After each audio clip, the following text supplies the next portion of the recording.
بادروا بالأعمال فتنة كقطع الليل المظلم.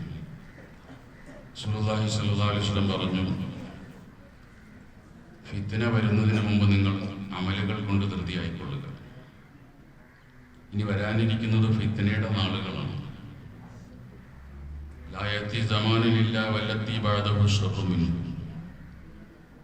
ഓരോ കാലഘട്ടവും മോശമായി പോയിക്കൊണ്ടേയിരിക്കും. ഇന്നത്തേക്കാൾ മോശമായിരിക്കും നാളെ, ഈ മാസത്തേക്കാൾ മോശമായിരിക്കും അടുത്ത മാസം, ഈ വർഷത്തേക്കാൾ മോശമായിരിക്കും വരാനിരിക്കുന്ന വർഷം. ഫിത്നയുടെ നാളുകളാണ് ഇനി വരാനിരിക്കുന്നത്.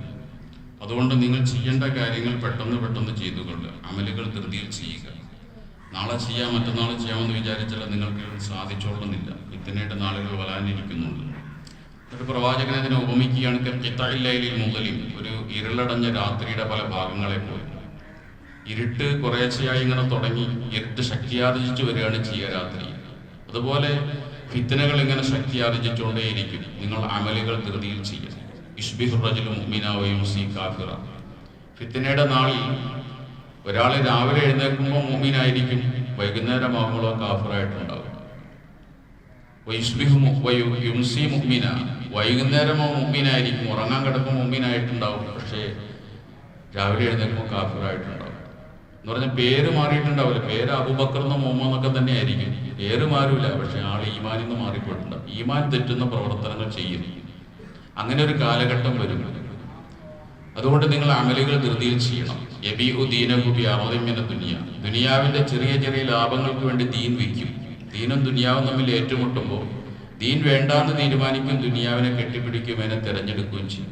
എന്നാൽ നമ്മൾ പലരെയും ആ രീതിയിൽ കാണുന്നുണ്ട്. ദീനിനെ മാറ്റി വെക്കുക. വീട്ടിൽ കല്യാണം വന്ന നിസ്കാരം മുടങ്ങും. നഗരോത്സവം നടന്ന പെണ്ണിനെ കൂട്ടി അവിടെ പോയി അതിൻ്റെ ഒന്നാം സഫിലുണ്ടാവും. പള്ളിയിലും ഒന്നാം സഫിലുണ്ടാവും, നരകോത്സവത്തിലും ഒന്നാം സഫിലുണ്ടാവും. അങ്ങനെ ദീനും ദുനിയാവും എന്നുള്ള ഏറ്റുമുട്ടുമ്പോൾ ദീനിന് സ്ഥാനം കൊടുക്കാത്തൊരു കാലഘട്ടത്തിലേക്ക് മനുഷ്യനെത്തും. ഈരാറ്റുപേട്ട എന്ന് പറയുന്ന പ്രദേശത്ത് എക്സ് മുസ്ലിം ഉണ്ടാകുക എന്ന് പറഞ്ഞ് വിശ്വസിക്കാൻ പറ്റില്ല. നമ്മളെന്താ കേൾക്കുന്നത്? 10-60 ആളുകൾ ഇസ്ലാമിൽ നിന്ന് പുറത്തുപോയി അവർ എക്സ് മുസ്ലിമീങ്ങൾ എന്ന പേരിൽ അഭിമാനത്തോടെ ഈ നാട്ടിൽ ജീവിക്കുകയാണ്. ഇതാണ് ഫിത്നയുടെ കാലഘട്ടം എന്ന് പറയുന്നത്. അതുകൊണ്ട് നമ്മൾ സൂക്ഷിക്കണം. ഈമാൻ എപ്പോഴും തെറ്റിപ്പോകാം. അള്ളാഹു കാത്തിരക്ഷിക്കുമാറാകട്ടെ. അള്ളാഹു മരണം വരെ നമുക്ക് ഈമാൻ ഇസ്തിഖാമത്തോടെ നിലനിർത്തി അള്ളാഹു അനുഗ്രഹിക്കുമാറാകട്ടെ. അള്ളാഹു അല്ല സ്വർഗത്തിൽ നമ്മയും നമ്മുടെ മാതാപിതാക്കളെ പ്രവേശിപ്പിക്കുമാറാകട്ടെ. സുബ്ഹാനല്ലാഹി വബിഹംദിഹി സുബ്ഹാനക്കല്ലാഹു വബിഹംദിഹി അഷ്ഹദു അല്ലാ ഇലാഹ ഇല്ലാ അൻത അസ്തഗ്ഫിറുക വഅത്തൂബു ഇലൈക. അസ്സലാമു അലൈക്കും.